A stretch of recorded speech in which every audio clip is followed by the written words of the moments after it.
Hi, I am Dr. Nidhi Khare. Students, in this process, we are going to study what have been the approaches to leadership. So, the earliest approach to the study of leadership sought to identify a set of traits that distinguished leaders from non-leaders. What were the personality characteristics and the physical and psychological attributes of people who are viewed as leaders? Because of the problems in measurement of personality traits at the time, different studies used different measures. By 1940, researchers concluded that the search for leadership defining traits was futile. In recent years, though, after the advances in personality literature, such as the identifying traits, that personality framework that predict leadership, so basically, such as the development of the Big Five personality framework, researchers have had more success in identifying traits that predict leadership. So the traits that show relatively strong leadership or strong relations with leaderships are discussed here in this slide: intelligence, personality, self-esteem, and integrity. Intelligence. General mental ability, which psychologists refer to as G and which is often called IQ in everyday language, has been related to a person's emerging as a leader within a group. Specifically, people who have high mental abilities are more likely to be viewed as leaders in their environment. In addition to having a high IQ, effective leaders tend to have high emotional intelligence or EQ. People with high EQ demonstrate a high level of self-awareness, motivation, empathy, and social skills. The psychologist who coined the term emotional intelligence, Daniel Goleman, believes that IQ is a threshold quality. It matters for entry to high-level management jobs, but once you get there, it no longer helps leaders, because most leaders already have a high IQ. According to Goleman, what differentiates effective leaders from ineffective ones becomes their ability to control their own emotions and understand other people's emotions, their internal motivation, and their social skills. Psychologists have proposed various subsystems for categorizing the characteristics that make up an individual's unique personality.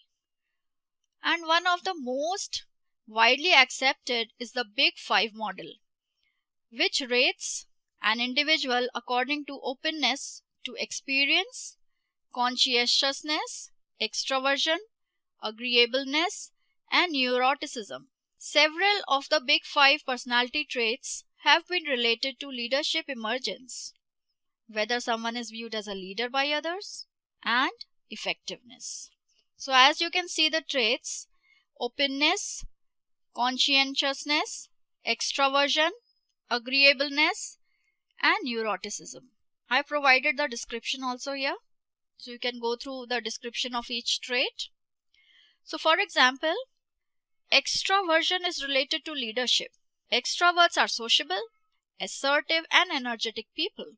They enjoy interacting with others in their environment and demonstrate self-confidence. Because they are both dominant and sociable in their environment, they emerge as leaders in a wide variety of situations. Out of all personality traits, extroversion has the strongest relationship with both leader emergence and leader effectiveness.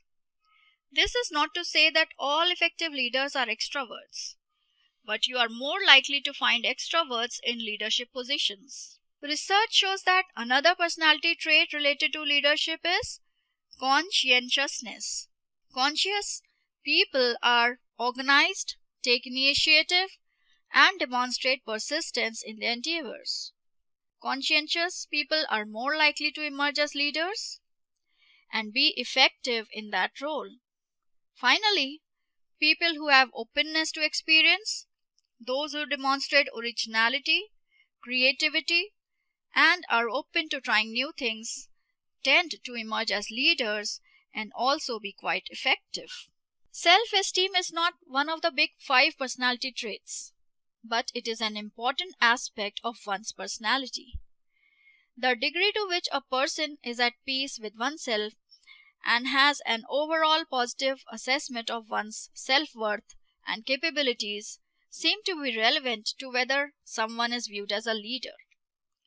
Leaders with high self-esteem support their subordinates more, and when punishment is administered, they even punish more effectively. Integrity. Research also shows that people who are effective as leaders tend to have a moral compass and demonstrate honesty and integrity. Leaders whose integrity is questioned lose their trustworthiness, and they hurt their company's business along the way. There are also some traits that are negatively related to leader emergence and being successful in that position. For example, agreeable people who are modest, good-natured, and avoid conflict are less likely to be perceived as leaders. So, despite problems in traits approach, these findings can still be useful to managers and companies. For example, knowing about leader traits helps organizations select the right people into positions of responsibility. The key to benefiting from the findings of trait researchers is to be aware that not all traits are equally effective in predicting leadership potential across all circumstances. Thank you.